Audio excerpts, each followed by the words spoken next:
just logged into here and I went, wow, that platform looks different now than it did 2 days ago. I don't know what's going on.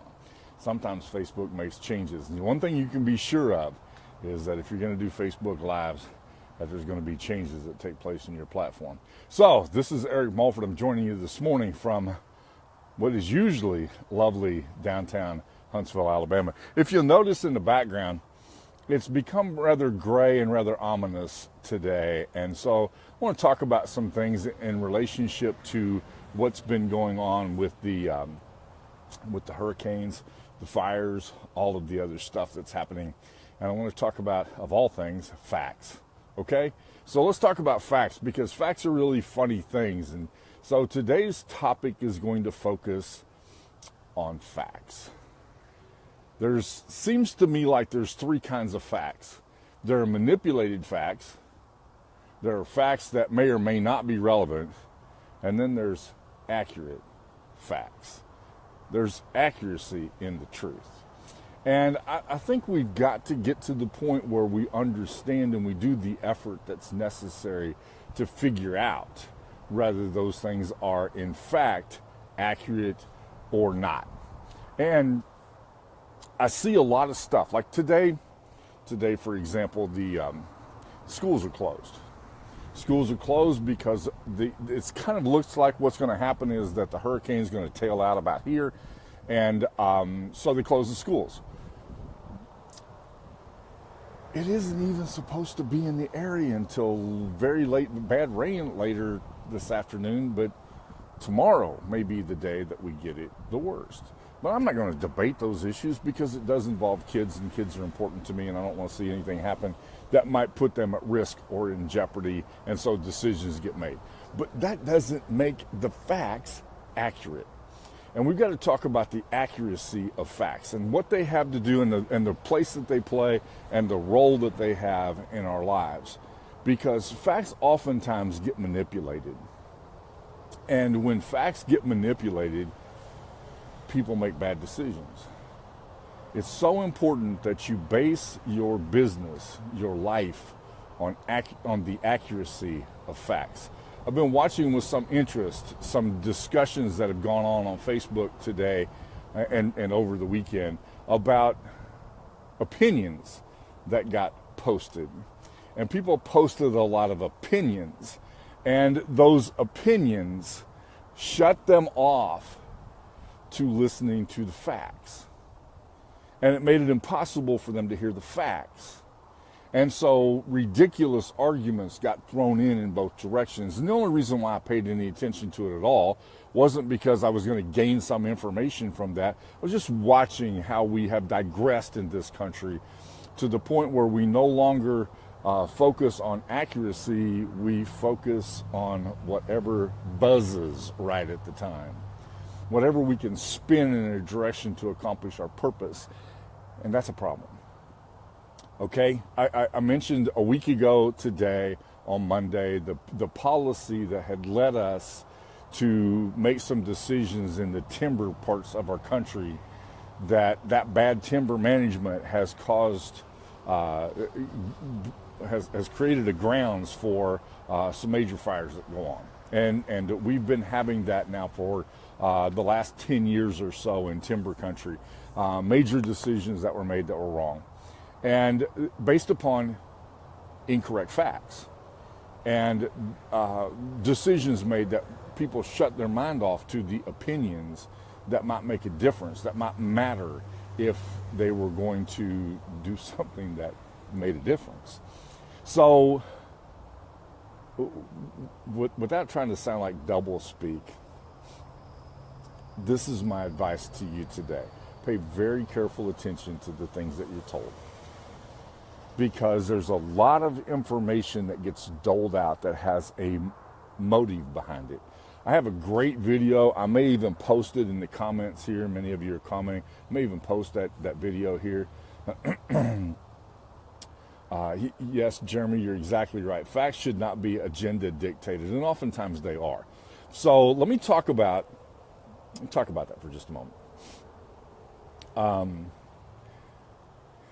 Let me talk about I got sidetracked with a comment. Let me talk about what we do with and how we arrive at the accuracy of facts.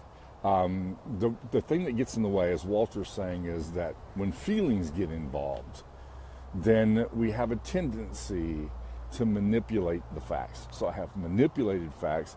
I have facts that are not necessarily relevant, and facts that are accurate and have a great implication on the decision that's being made.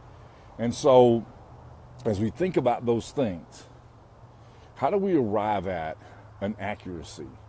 How do we arrive at accuracy? Well, I wish I had the magic formula right now. I listened carefully to a TED Talk video, and that's what I started mentioning a minute ago. I listened to a TED Talk video called AstroTurf.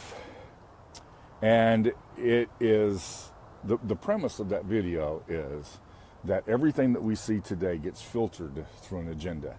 All of the information that we get gets filtered through an agenda. And that filtering through the agenda is like AstroTurf. It looks real. It might even kind of feel real. But the fact is, it's not real.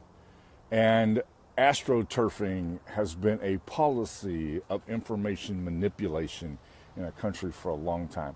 And it causes people to make bad decisions. It causes people to do things that take them out of wise decisions. Your business has to be based upon accurate facts. Your life needs to be based upon accurate facts, not feelings. Your decisions, your vote needs to be made based upon the accuracy of the facts, not how you feel, not because that person has a D or an I or an R or a whatever else happens to happen behind their last name.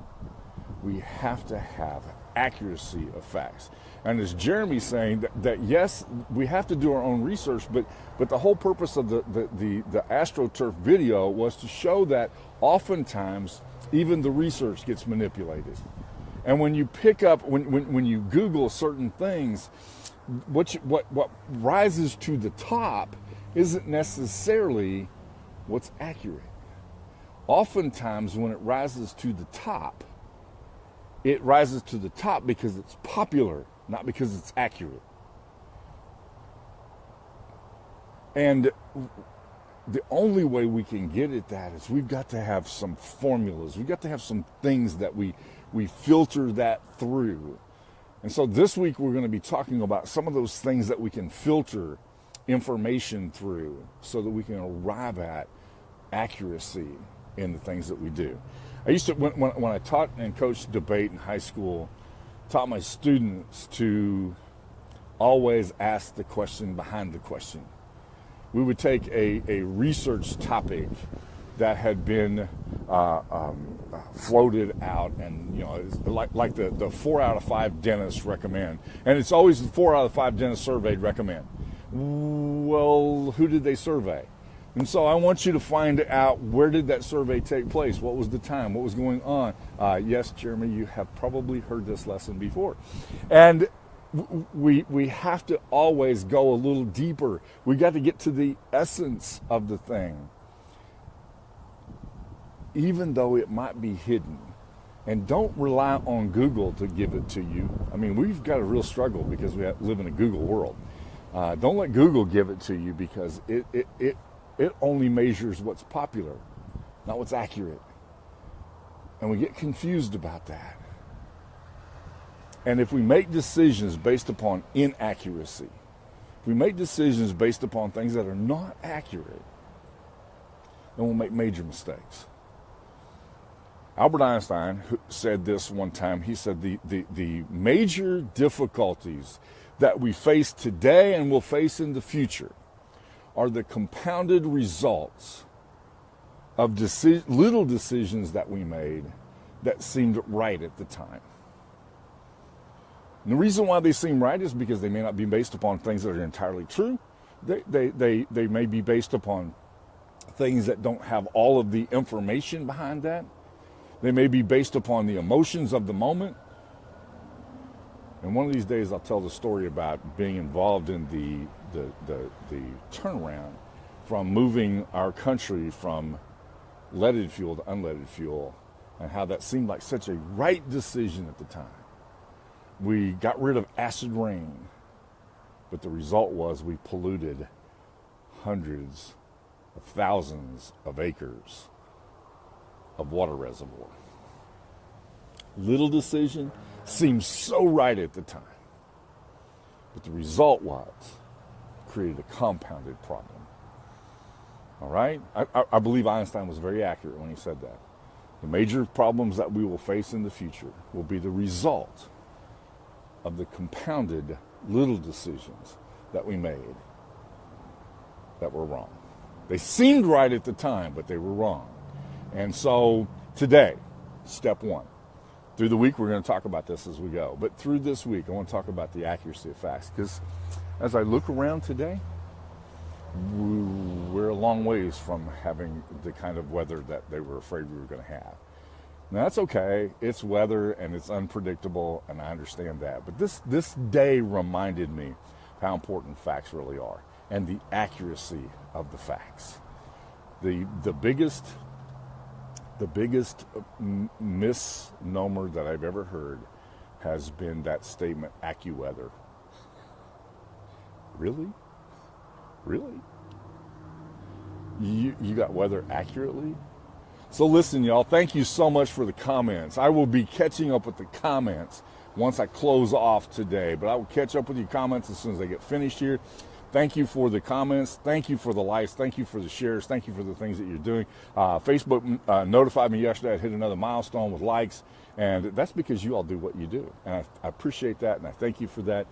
And you're doing that makes this message get out to additional people. So thank you so much for what you do. Yes, AccuGuess. You're correct, Jeremy. An AccuGuess. The best thing we can do with weather is just guess.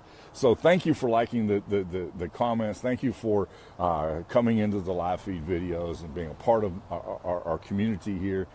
This means everything to me. And so when Facebook tells me that we've reached another major milestone, I'm always like, cool. Okay. Thank you for joining me today. I love you. I look forward to talking to you this week as we talk about facts.